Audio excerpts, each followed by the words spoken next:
Bicara tentang masalah sakit, Nabi Ayub pun sakit.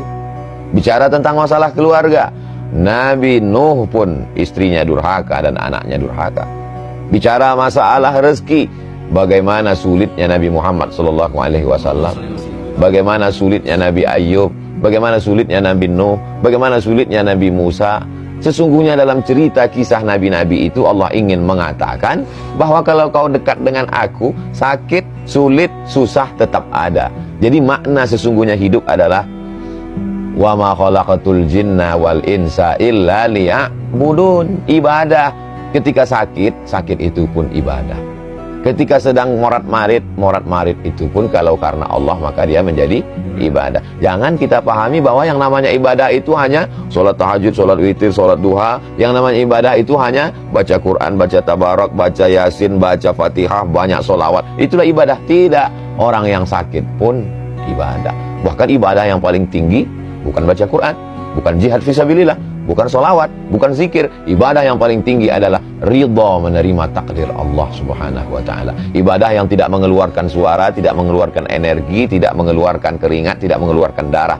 Ibadah yang dalam keadaan diam, ridha menerima takdir ketetapan Allah subhanahu wa ta'ala. Kalau dipahami seperti ini, maka insya Allah kita tidak akan menyalah-nyalahkan Allah.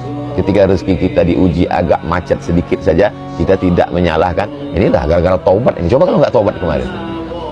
Kesalahan berpikir membuat kita menjadi salah berbuat. Kesalahan berbuat, kesalahan bicara, kesalahan menarik kesimpulan berawal dari mempertuhankan hawa nafsu. Itulah yang disindir Allah dalam Al-Quran. Ittakhadha ilahahu hawa. Ittakhadha menjadikan. Ilahahu Tuhannya. Hawahu hawa nafsunya dijadikan sebagai Tuhan. Faksusil qasaso, ceritakan tentang kisah-kisah itu. Kisah siapa? Kisah nabi-nabi itu. Supaya apa? La'allahum yatafakkarun, supaya berpikir, oh ternyata aku sekarang sedang sakit, Nabi pun ternyata juga sakit.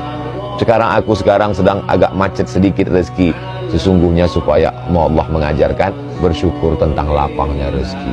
Oh sekarang anakku ini agak sulit sedikit diatur, supaya untuk mengingatkan, supaya ada usaha dan ikhtiar doa lebih. Allah cuma ingin kita sujudnya lebih lama sedikit dari biasa. Kalau rezeki kita lancar, sujudnya mungkin tasbihnya 3 kali, 1 napas, subhanarabbil a'la bihamdi, subhanarabbil a'la bihamdi, subhanarabbil a'la. Dia buat kita agak sakit, batuk sedikit, agak demam sedikit, agak sakit kepala sedikit. Bukan berarti kita lantas curiga ini Omikron sudah sampai. Hanya saja sekedar supaya tasbih kita lebih banyak daripada biasanya, hati kita lebih khusyuk daripada biasanya, munajat kita lebih, bangun kita lebih awal daripada biasanya, duduk kita di masjid mungkin lebih lama daripada biasanya. Karena ceramah kadang tidak membentuk, tidak merubah ibadah, tapi ada sesuatu yang bisa merubah ibadah. Itulah tujuan Allah. Tapi puncak dari segalanya adalah supaya kita menjadi hamba Allah, bukan hamba yang lain.